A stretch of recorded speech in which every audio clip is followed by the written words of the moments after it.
As a kid, like all I knew was scrambled eggs, and then one day at a diner, my mom had something that looked like that, and I was like, what is that?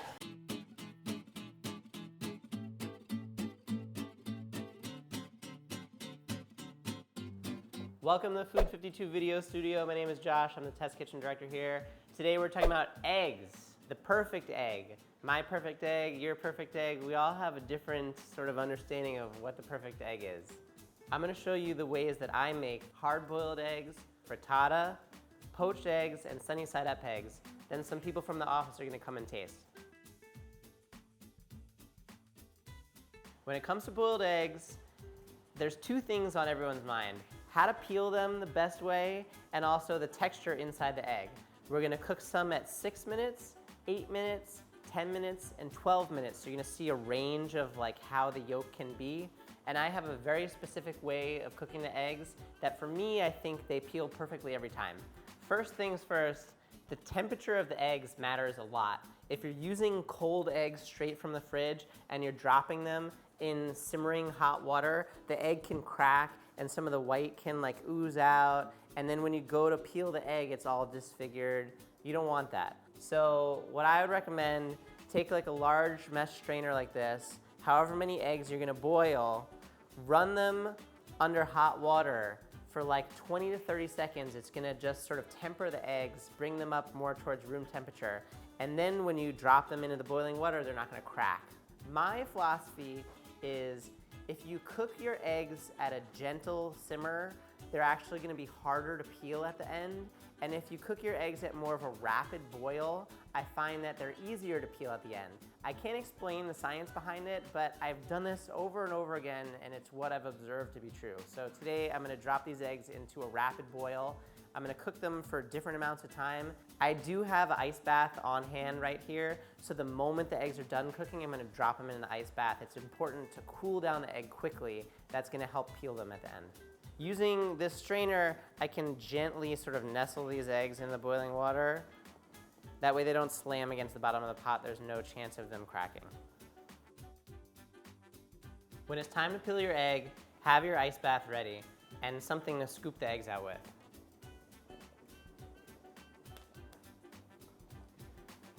Now the egg, very subtly, is gonna have a rounded, sort of more broad bottom side and a slightly more pointed top side. I'm always gonna start to peel the egg at that bottom, broad, round part. I'll just give it a little sort of crack like that. The other thing I like to do is to peel the eggs in water. I find that helps, it makes it easier. So let's check out our boiled eggs. We have 6 minute, 8 minute, 10 minute, and 12 minute. This will give you a good idea of the range you can have as far as the yolk goes. This is gonna be very runny, the 6 minute egg.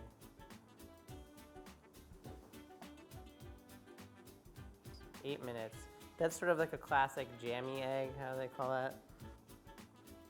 10 minute I think of as being perfect for someone who doesn't really want it runny, but you don't want it overcooked at all. 12 minute egg is what I would do for deviled eggs, when you need like a fully cooked yolk so it can be fluffy as part of the deviled egg filling, but it won't have started to turn gray yet. You get that grayness usually around like 15 minutes.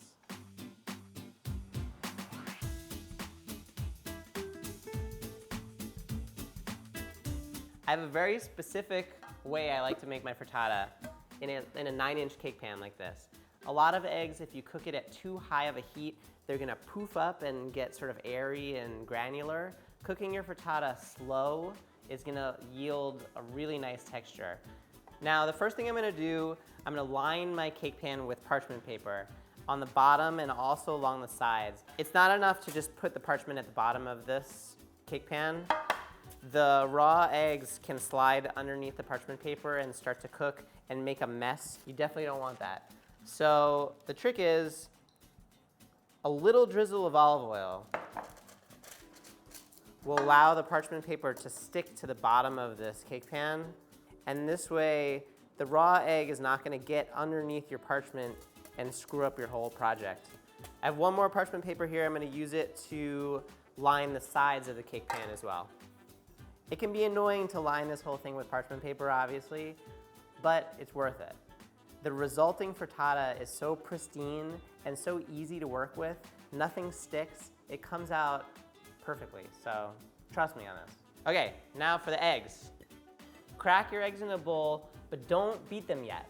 If I whisk all these eggs and it becomes one uniform thing of raw eggs, it's gonna become hard to know how much salt and how much pepper to add in here. It can be really easy to under-season or over-season the eggs. By leaving these eggs unwhisked, each individual yolk gives me an understanding of like about how much salt to add. So you can kind of add like a half a pinch of salt for each egg yolk.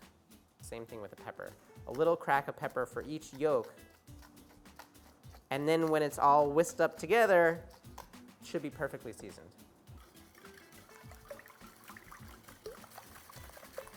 I'm gonna add a touch of heavy cream here. You could add milk. A little bit of milk or cream will give your frittata even more of a sort of a luscious texture when you're done cooking it.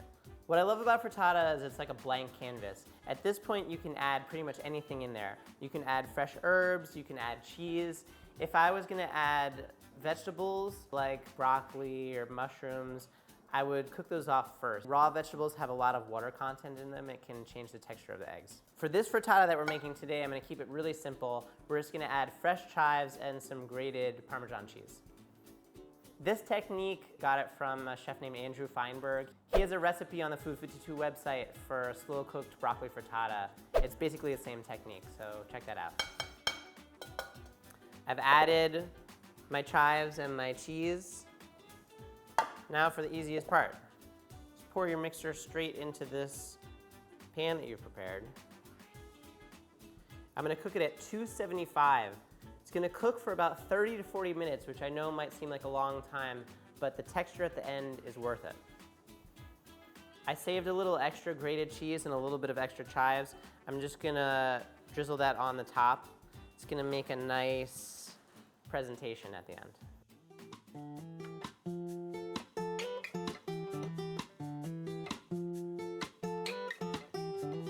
Poached eggs, you're cooking the egg directly in the water. There's no more shell anymore. The first thing I would recommend, don't crack your egg directly into your poaching water. I would crack the egg into like a small container, and then you can pour your raw egg gently into the poaching liquid. It just gives you more control over the whole process. I like the way the water looks right now. You can see it's just bubbling. If it was a touch hotter, it would really be boiling, but it's like a placid surface and just below a simmer is how I would call that. Many people will add a little bit of vinegar to their poaching liquid.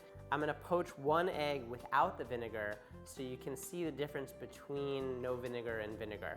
I'm anticipating that the no vinegar poached egg is gonna be sort of more wispy and have little strands of egg white kind of coming out of it.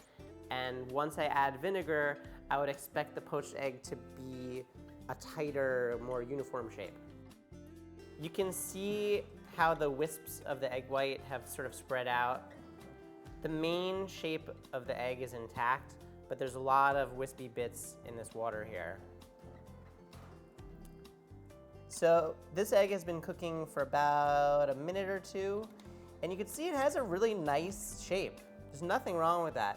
There's little wisps of egg white in the poaching liquid, but I don't know, for those people who think like, oh, you have to add vinegar to your poaching liquid, you don't have to add vinegar. If you don't mind these little wisps of egg white in your poaching liquid, you're still gonna end up with a perfectly good egg. To check when the egg is done, you wanna give it a little wobble, a little wiggle. If there's some uncooked egg white on top, you'll be able to see it when you kind of wiggle the egg back and forth. This felt pretty firm to me. If you're not ready to eat it right away, you can store your poached egg in the cold water. It'll hold for hours and use it whenever you want. So we just did one poached egg. We're gonna do a little bit of vinegar now just to show the difference. I'd say for like a gallon of water, about a tablespoon of white vinegar is a good ratio. So that first egg, there were wisps of egg white all over the place. you can see this is a nice, more compact shape. I gotta say, I don't think there's that much of a difference between the vinegar and the no vinegar. This egg, you keep a little more volume. Like, some of the white got lost there, so you're eating a little bit less egg technically. And the egg with the vinegar, you have more egg to eat, but it's pretty minimal. Final egg of the day here, we're gonna do sunny side up egg. It's pretty straightforward. I use butter. I start at a high heat to sort of get the white formed, and then I'm gonna drop the heat down low so the yolk is just set and you could pop it and it'll run when it's done cooking. So our butter is sizzling. I'm gonna crack my egg. So you can see the egg sort of jumping, sizzling a little bit in the pan. That's good. I like my sunny side up egg to be a little bit sort of crispy around the edges and then nice and luscious in the center. So I'm gonna give it a minute of cooking here on a higher heat to get those edges going. So now I'm gonna drop the heat. You can see it's starting to get a little bit of brown around the edges. I'm gonna drop the heat and cover it for that final minute. All right, that's just the way I like it, where it's nice and sort of crispy around the edges, but that yolk is barely cooked. When I poke it with a fork, it's gonna run and I can sop it up with the bread. I like to salt and pepper a sunny side up egg after it's done cooking, but there's no real reason. It's just personal preference.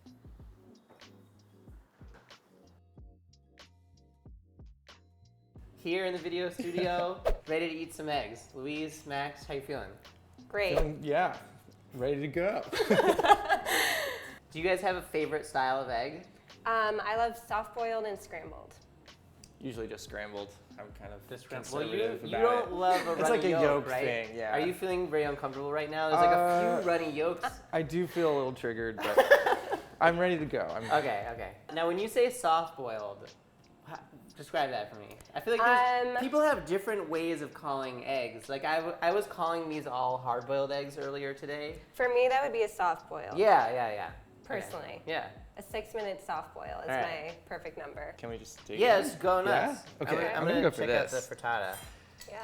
Wait, can I grab some bread too? Yeah, please. So we just go for it? No. Yeah. Okay, I'm so excited. Oh my god. So you grabbed the 8-minute egg there. I know. I think my 6 minutes are really 8 minutes. Mine are not as running. Frittata's good. Do people normally put like hot sauce on a frittata or Yeah. any kind of, You can what put do whatever you you put want. on top of it? Frittata is a blank canvas. Make it whatever you want. Should we pop these yolks? Ready? Okay. 1, 2, 3. Yeah. Look at that. It is aesthetic. Is that too much it's for kind you? of beautiful. I'm sorry. I can Max. handle it. All right. Thanks for coming on the show. Yeah. Thanks for making all these Thank eggs. you. Yeah. I know some of you are gonna have very strong egg feelings. You're gonna say, no, the poached egg has to happen this way, or hard-boiled egg has to happen this way. I wanna hear from you. Leave a message in the comment. There's many different ways to cook eggs. These are just a few techniques that work for me, so I wanna know what you think. To find out about more videos like this, like and subscribe.